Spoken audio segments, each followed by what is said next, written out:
आइए दोस्तों देखते हैं कोरोना वायरस की तरह नए चीनी वायरस से जुड़ी आज की 10 बड़ी खबरें। देश में बढ़ते HMPV वायरस के मामलों के बीच अब केंद्र की नरेंद्र मोदी सरकार ने एक सबसे बड़ा फैसला लिया है। क्या फैसला है मैं आपको बताऊंगा पूरी जानकारी। और दोस्तों HMPV वायरस पर चाइना में आखिर चल क्या रहा है, क्या कोरोना संकट की तरह सच छुपा रहा है चाइना, इससे जुड़ा भी एक बड़ा खुलासा सामने आ रहा, आगे बताऊंगा आपको। वहीं HMPV वायरस को लेकर भारत सरकार ने नई गाइडलाइन में क्या कहा है। एक चेतावनी तो गर्भवती माताओं बहनों के लिए जारी हुई है वैज्ञानिकों द्वारा, जिसमें बताया गया कि HMPV वायरस से गर्भवती महिलाओं को मिसकैरेज हो सकता है, बच्चों को भी खतरा होता है, इसलिए एक्सपर्ट की तरफ से बचने के टिप्स भी जारी किए गए। वहीं केंद्र सरकार ने जो हेल्थ एडवाइजरी जारी की उसमें लोगों को किस तरह से सावधानी बरतने की सलाह दी है ये भी जानेंगे। और एक सबसे बड़ा सवाल कि क्या चीन में फैला HMPV वायरस कोरोना की तरह बड़ी महामारी बन सकता है, क्योंकि भारत में भी इसके कई केस सामने आ चुके हैं। अब डॉक्टर्स और एक्सपर्ट वैज्ञानिकों की तरफ से हर एक जरूरी सवाल का जवाब जानेंगे दोस्तों इस वीडियो में। अभी देश के कई राज्यों में आपको पता होगा मास्क लगाने की एडवाइजरी भी जारी की जा चुकी है। देखिए आप HMPV वायरस को लेकर मध्य प्रदेश एम्स भोपाल में भी सुरक्षा अलर्ट जारी हुआ।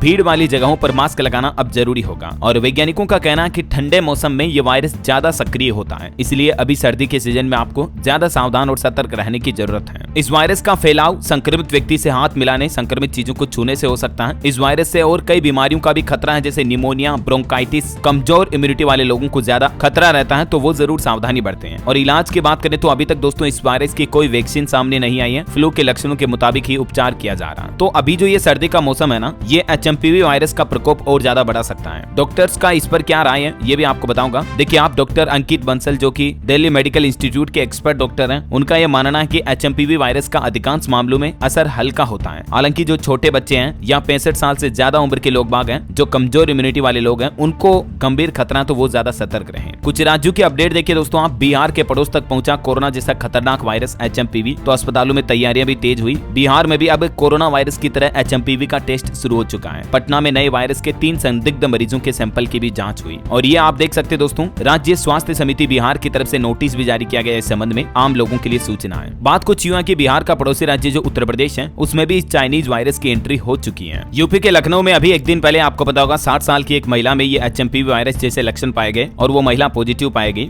और क्योंकि उत्तर प्रदेश में खतरा इसलिए भी ज्यादा है दोस्तों, प्रयागराज में महाकुंभ की शुरुआत होने जा रही है 13 तारीख से ही, इसलिए HMPV वायरस से निपटने के लिए महाकुंभ में भी बड़ी तैयारी की गई है। 13 बड़े अस्पताल बनाकर तैयार किए गए हैं। वैसे देश भर के आंकड़ों की बात करें दोस्तों तो आज 2 और नए मामले सामने आए। उसके बाद हमारे देश में कोरोना वायरस जैसे HMPV के टोटल 13 केस हो चुके हैं। राजस्थान में एक 6 महीने की बच्ची पॉजिटिव पाई गई। अब गुजरात और कर्नाटक में भी 2-2 मामले सामने हो चुके हैं। ये कंप्लीट आप लिस्ट देख सकते हैं। कल 3 नए मामले सामने आए थे और आज एक ही मामला सामने आया 10 जनवरी को राजस्थान में 6 महीने की बच्ची पॉजिटिव पाई गई। दोस्तों कुछ हेल्थ एक्सपर्ट के टिप्स आपको बताना चाहूंगा। HMPV से बचना है तो अपनी इम्यूनिटी का साइंस समझे जरा। शराब, सिगरेट और खराब डाइट वगैरह गलत चीजों का अगर आप सेवन करते हैं तो इन चीजों से हमारे शरीर की इम्यूनिटी कमजोर होती है और कमजोर इम्यूनिटी वाले लोगों को ही इस तरह के वायरस और आने वाली महामारियों का खतरा सबसे ज्यादा रहता है। समझ रहे हो। देखिए आप एक्सपर्ट डॉक्टर अंकित सिंगल का कहना है कि शरीर में बीमारियों से लड़ने की प्राकृतिक क्षमता होती है और ये प्रतिरोधक क्षमता वायरस, बैक्टीरिया और यहाँ तक कि जानलेवा बीमारियों से लड़ने में भी हमारी मदद करती है। ये मजबूत इम्यूनिटी ही हमें लंबे समय तक निरोगी जीवन का आधार देती है। हमारे शरीर में इम्यून सिस्टम क्या काम करता है साइंटिफिक तरीके से समझिए जरा। ये पैथोजेंस को शरीर पर हमला करने से रोकता है, मतलब जो बाहरी बैक्टीरिया वायरसेस होते हैं उनको। पैथोजेंस शरीर में आ गए हैं तो उन्हें नष्ट करता है, उनके खिलाफ फाइटिंग करता है। एज ए हमारी आर्मी है, ये इम्यून सिस्टम हमारे शरीर में आर्मी की तरह काम करता है। अगर पैथोजेंस ताकतवर है तो फिर वो हमारी इम्यूनिटी से लड़ता है और उनको डैमेज करता है। इस तरह से कुल मिलाकर दोस्तों बाहरी बैक्टीरिया, वायरस और हमारे शरीर के इम्यून सिस्टम के बीच फाइटिंग होती रहती है। डॉक्टर अंकित सिंगल ये भी कहते हैं कि अगर आप स्ट्रेस बहुत ज्यादा लेते हो, टेंशन बहुत ज्यादा लेते हो या अक्सर आपको जुकाम बुखार बना रहता है, पेट खराब रहता है, गाँव देरी से बढ़ते हैं, तो ये सब कुछ संकेत है कमजोर इम्यूनिटी के।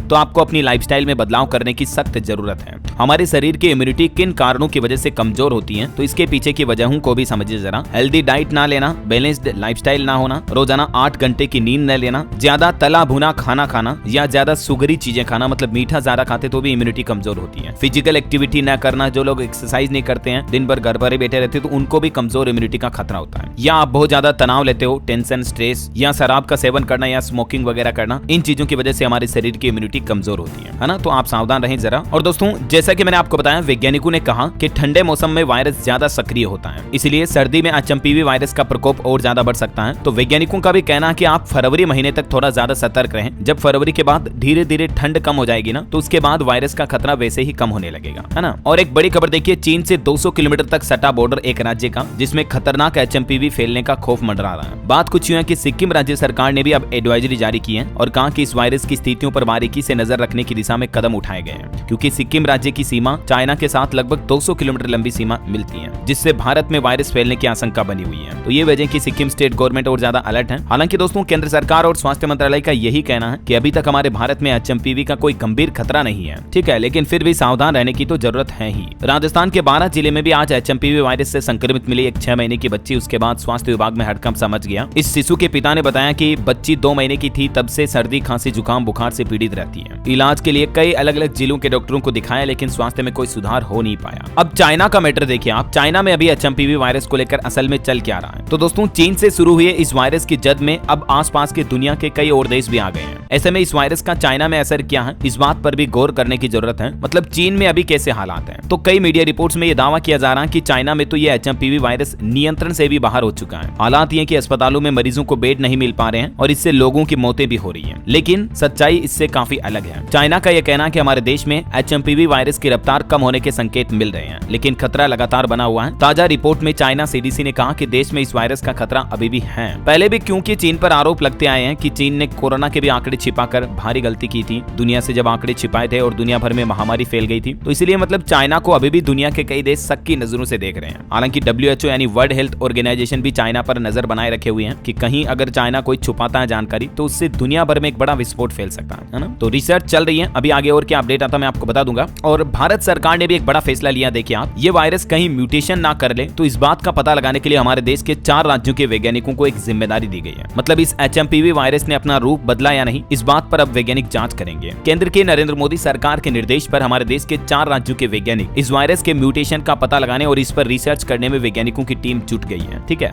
इस टीम में भारतीय आयुर्विज्ञान अनुसंधान परिषद यानी ICMR के अलावा महाराष्ट्र, कर्नाटक और तमिलनाडु के वैज्ञानिक भी शामिल हैं। तो 3-4 दिन में ये रिसर्च सामने आ ही जाएगी। तो देखते हैं इस रिसर्च में क्या पता चलता है, क्या ये वायरस म्यूटेट हो चुका, खुद को म्यूटेट कर चुका या नहीं। आगे जो भी अपडेट आएगा वो तो मैं आपको बताता ही रहूंगा इसी चैनल DLS न्यूज के माध्यम से। और बाकी सोशल मीडिया पर अभी फिर से ऐसी खबरें चल रही कि क्या देश में फिर से लॉकडाउन लग जाएगा, कितना खतरनाक है ये एचएमपीवी वायरस। और पिछले वाले लॉकडाउन के जो प्रधानमंत्री नरेंद्र मोदी के वीडियो हैं, उनको भी अभी इस वायरस से जोड़कर ऑनलाइन सोशल मीडिया पर शेयर किया जा रहा है, ठीक है ना। तो मैंने आपको बताया था ये लॉकडाउन की खबरें तो सारी फर्जी हैं। अभी तक सरकार का लॉकडाउन लगाने का कोई प्लान नहीं है या ऐसा कोई आदेश जारी नहीं हुआ है, ठीक है। तो आप टेंशन ना लें। और बाकी जो ये वीडियो सोशल मीडिया पर शेयर की जा रही है, ये पुराने वीडियो हैं। जब कोरोना काल के दौरान 21 दिन का लॉकडाउन लगा था ना, उसके वीडियो हैं जिनको अभी इस एचएमपीवी वायरस के नाम से शेयर किया जा रहा है। तो इस बात का जरूर आप ध्यान रखें, फालतू की टेंशन ना लें। बाकी इस चीनी वायरस एचएमपीवी से संक्रमण से बचाव के लिए भी गवर्नमेंट ने कुछ दिशा निर्देश जारी किए हैं। कहा कि इस वायरस की रोकथाम के लिए हाथों को साबुन और साफ पानी से धोते रहें। अस्पताल एवं अन्य भीड़ भाड़ वाली जगहों पर मास्क का उपयोग करें। बिना हाथ धुले हाथों को आंख, नाक, मुंह से छूने से रोकें, मतलब हाथों को कहीं छुए नहीं। बीमार लोगों के निकट संपर्क बनाने से बचें। खांसते छींकते समय मुंह पर रुमाल रखें, कपड़े से ढके मुंह को। और श्वसन तंत्र संबंधित अगर किसी को बीमारी है, किसी के शरीर में ऐसे लक्षण दिखते हैं, तो ऐसे लोग प्लीज घर पर ही रहें, ठीक है ना। तो ये दोस्तों एचएमपीवी चीनी वायरस से जुड़े आज के लेटेस्ट ब्रेकिंग न्यूज अपडेट। उम्मीद आपको जरूर जानने मिले होंगे। वैसे आप कौन से राज्य में रहते हैं और आपके राज्य में अभी इसका क्या माहौल चल रहा है, कमेंट करके बताइए मुझे। और बाकी इस वीडियो को लाइक और शेयर करना, DLS न्यूज चैनल को सब्सक्राइब करके बेल आइकन जरूर दबा देना, रोजाना ऐसी इंफॉर्मेटिव जानकारियां देखते रहने के लिए। ओके, ख्याल रखिएगा अपने आप का, अपने परिवार का। मिलेंगे अगले नेक्स्ट अपडेट में, तब तक के लिए जय हिंद, जय भारत, वंदे मातरम।